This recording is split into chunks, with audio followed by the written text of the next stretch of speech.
Kapag si Hart ang namimili, ang sinasabi ng mga bashers, nakaw yan, galing sa pera ng bayan yan. Pero kapag si Ann Curtis ay nag-shopping, ang sabi, you deserve it. Dahil ba sa may asawa si Hart Evangelista na politiko, Na mayroon pang mga ibinabatong kaso. Grabe, nagpapakamatay sa pagtatrabaho po si Hart. Wala na po ba siyang bumili ng mga branded products na makapagpapaligaya naman sa kanya? Actress at media influencer na si Hart Evangelista napayak matapos tawaging asawa ng Hudas.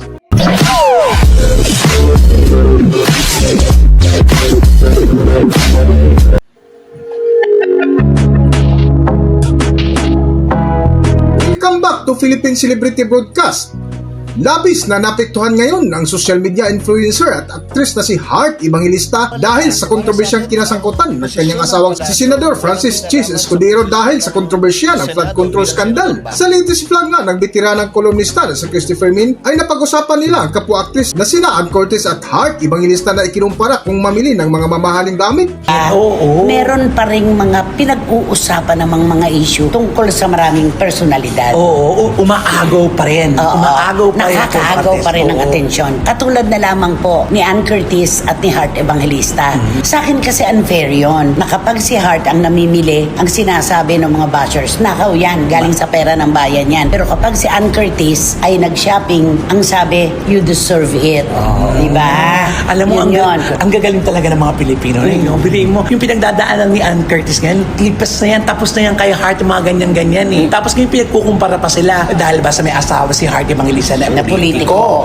Si Ann naman talagang wala. Chef ang kanyang asawa, alala kang kumita, di ba? Pero at saka, siyempre nakikita naman nila na talagang si Hart kasi nagtatrabaho ng gusto. Matapos ng tawagin ng asawa ng Hudas si Hart Evangelista dahil sa kinasangkutan ng kanyang asawang si Senador Chis Escudero na nadawit sa kontrobersya ng flood control, ay minamata-mata ng mga bashers ngayon si Hart Evangelista kung mamili ng mga mamahaling gamit na kung saan pinutakti agad ng kaliwat kanang bash matapos magpapakamatay sa trabaho. Ito'y ayon sa komento ng bitiranang kolumnista na si Christopher Min. Para sa buong kwento, narito ating panoorin ang video. Narito ang video. Grabe, nagpapakamatay sa pagtatrabaho po si Hart. Wala na po ba siyang bumili ng mga branded products na makapagpapaligaya naman sa kanya?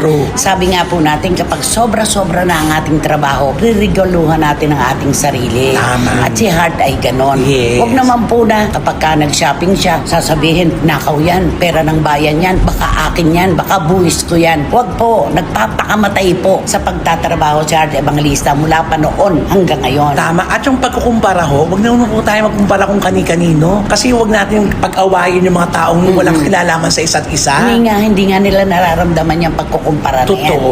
Si Ann, ang asawa ni Ann, ay isang chef. Yes. Si Erwan Yusuf.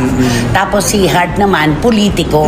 Diba? Doon lang nagkakaroon kasi ng kaunting diskusyon. Politiko na meron pang mga ibinabatong kaso. Correct. Diba? Totoo. Kaya ganun ang sinasabi. Kaya nga dapat talaga hindi nila anin kasi siyempre nakita naman natin si Ann talaga. Kung todo ang trabaho niya, talaga siyempre. Pareho sila. Pareho. Si Pareho, Hart, ganun pareho.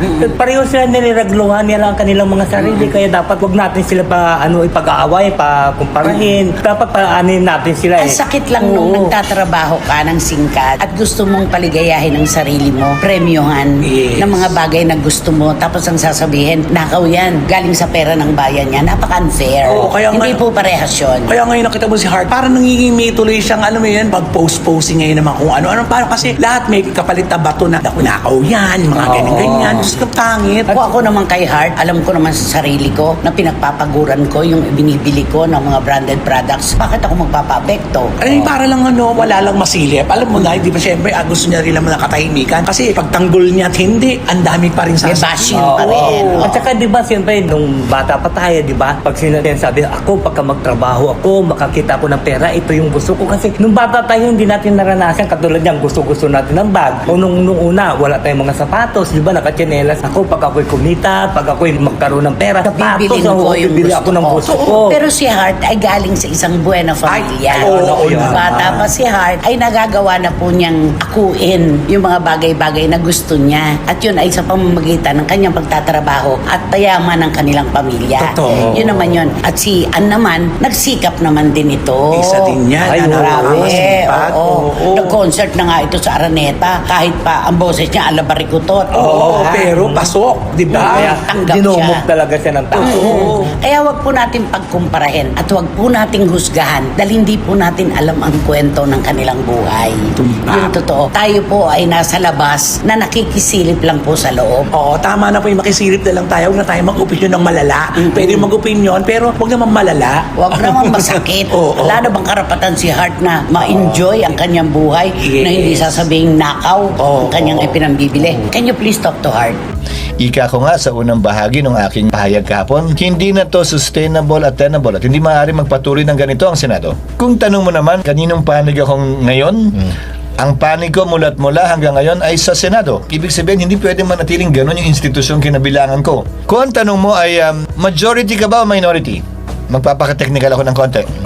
Ang definisyon ng majority sa Kamara man o sa Senado, bumoto ka sa nanalong Senate President. Ang definisyon ng minority, bumoto ka sa natalong Senate President. So kung maalala mo yung election ng Senate President Cayetano, bumoto ko para sa kanya, so majority ako. Yung iba bumoto para kay Senator Soto, kaya sila minority.